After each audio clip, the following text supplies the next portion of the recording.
By the end of the third season, nothing would grow. Not corn, not wheat, not even weeds. The soil had turned hard, pale, lifeless, like the land itself had given up. Agricultural inspectors came out twice, ran tests, took samples, and both times they said the same thing. It's finished. They told him to stop planting, told him to cut his losses, sell the land while it still had some value. Because whatever had gone wrong out there wasn't fixable. Not with modern methods, not with more equipment, not with more money. And one by one, the neighboring farms started doing exactly that. Walking away, leaving behind fields that had fed families for generations. But one man stayed, a 68-year-old farmer named Elias Turner. He stood at the edge of that same field every morning, looking out over soil everyone else had already given up on. And after 3 years of failure, he made one last decision, not to leave, not to sell, but to try something no one had even considered. Because to Elias, the land wasn't dead. It was just waiting. It hadn't always been like this. For most of his life, that land had been reliable. Not the biggest farm in the county, not the most profitable, but steady, season after season. It produced enough to keep things running, enough to make it through the winters, enough to pass something on. Elias Turner had worked that soil for over 40 years, long before the newer equipment came in, long before the bigger operations took over the surrounding land. He knew every part of it, where the ground held moisture longer, where the soil ran a little thinner, where the crops needed more time. It wasn't just land to him. It was memory. It was routine. It was something he understood without needing to measure it. But things started changing. Slowly at first. The kind of change you don't notice right away. One season, the yield came in a little lower than expected. Nothing alarming, just less. The next year, the soil felt different, harder, like it didn't break apart the way it used to. Water didn't soak in as easily. It sat on the surface longer, then disappeared too quickly. Elias adjusted, tried different seed, different timing, a little more fertilizer, the usual fixes. But the results didn't follow. Each season after that, something slipped. The crops came in uneven. Patches of the field stayed thin. Some areas didn't grow at all. And what was strange was, it didn't look like drought. It didn't look like disease. It just looked tired. Like the land had been asked for too much, for too long. Neighbors started noticing. A few mentioned it casually, leaning over fences, looking out at his fields. Something off with your soil? You check for pests? Maybe it just needs a break. Elias nodded, said he'd look into it. But he already had.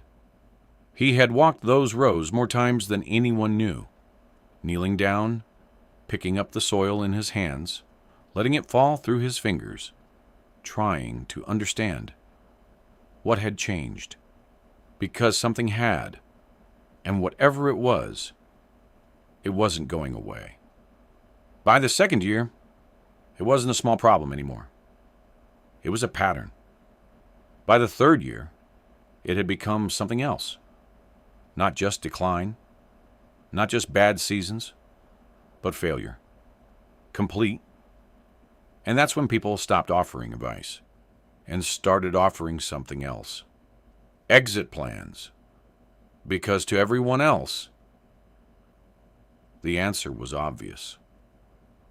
The land had reached its limit, and there was nothing left to fix.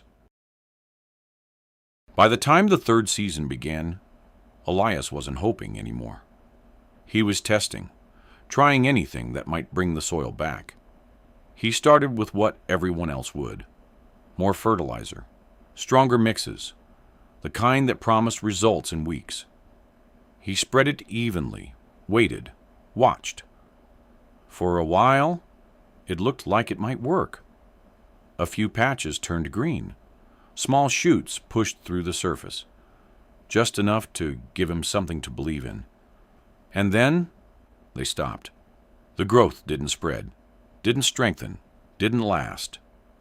Within weeks, those same patches faded again, like the soil had rejected it. He moved on.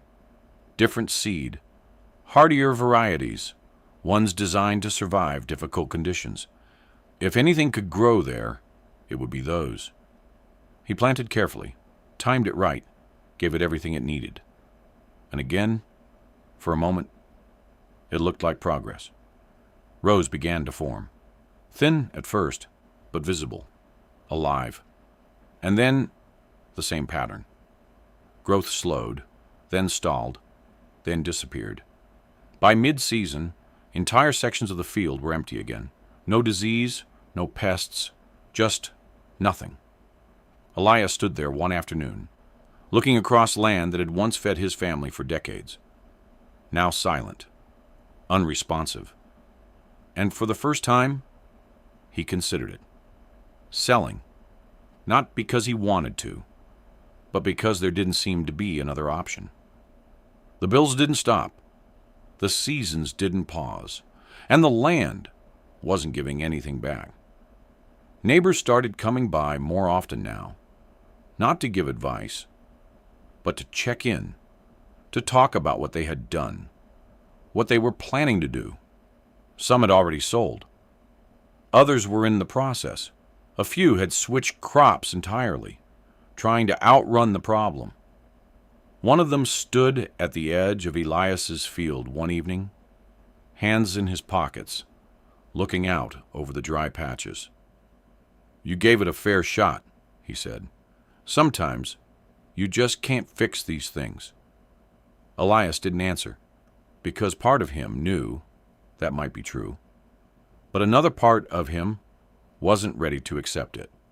Not yet, because there was something about the land that didn't feel finished. It didn't feel dead.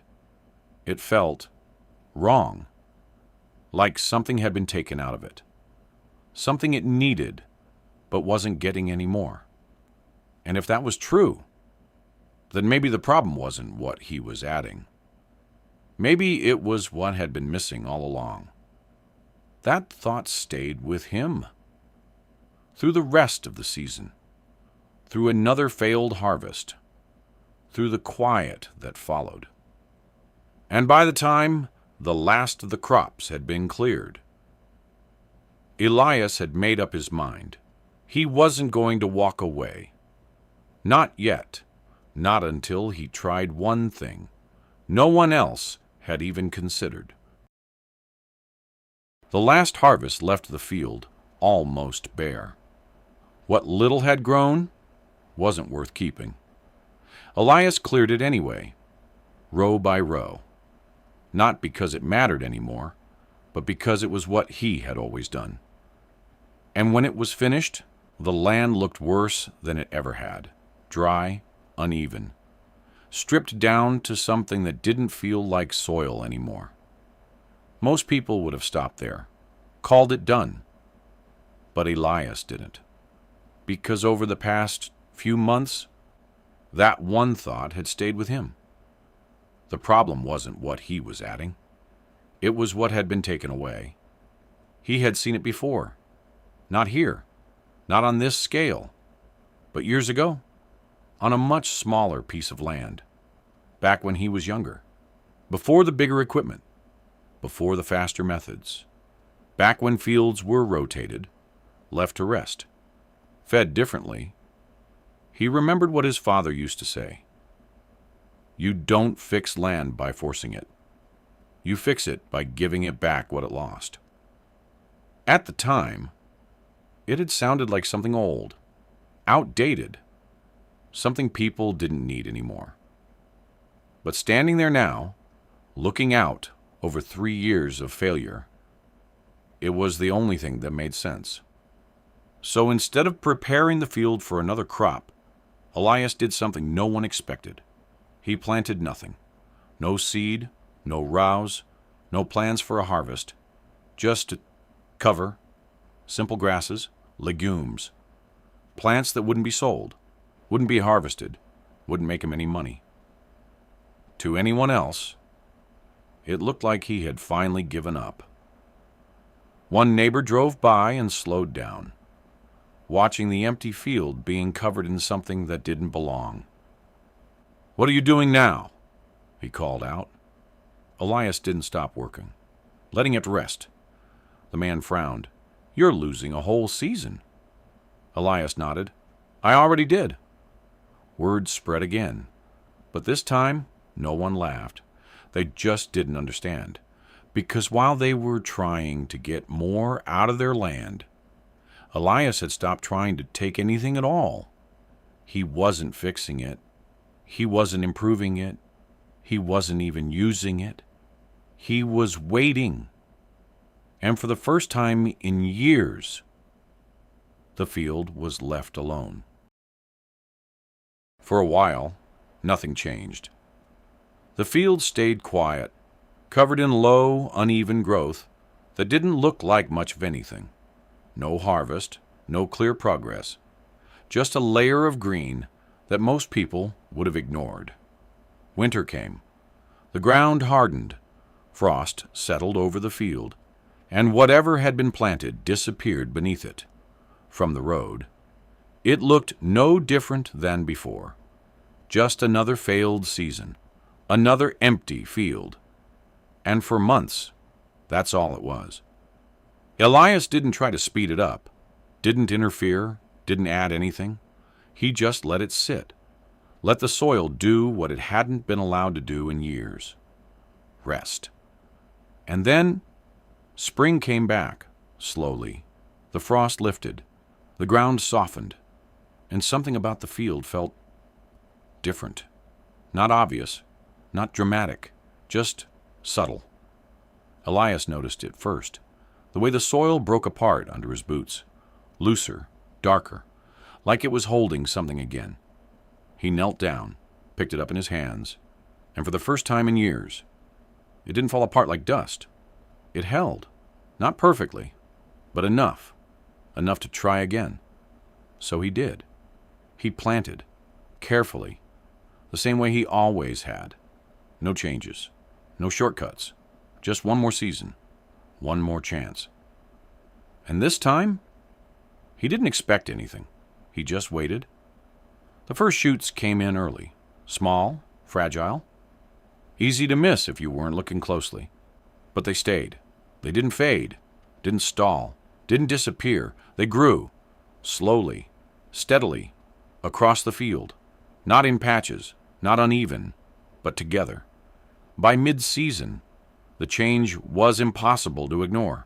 The same land that had refused to grow anything was producing again.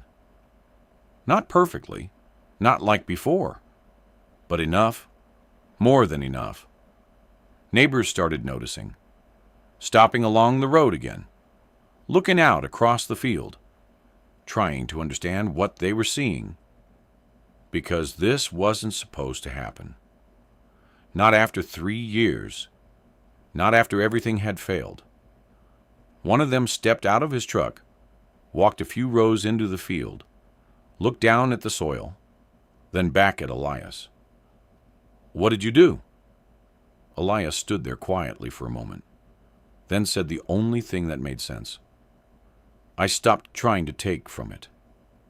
He looked back out across the field, now alive again, and added, "and started giving something back." And for the first time in years, the land answered. By the end of that season, the field didn't look the same. Not because it was perfect, but because it was alive again. The soil held together. The crops came in steady. And for the first time in years, the land was giving something back. Not more than before, not faster than before, just enough. And this time, that was all Elias needed. The neighbors didn't laugh. They didn't offer advice. They didn't try to explain it away.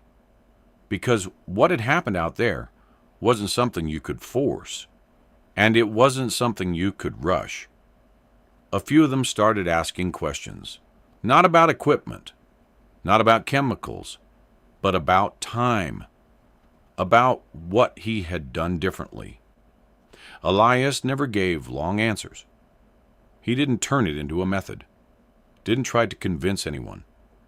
He just told them what he had learned. That land, like anything else, wears down when you only take from it. That sometimes what looks like failure is just something asking for time, and that not everything broken needs to be replaced. Some things just need to be understood. Years later, that field never became the biggest. It never became the most productive, but it stayed consistent, season after season, quietly doing what it was supposed to do. And Elias kept working it the same way, not faster, not harder, just patiently, because he knew something now that most people only realize too late. That growth doesn't always come from doing more. Sometimes it comes from knowing when to stop and having the patience to let things come back on their own.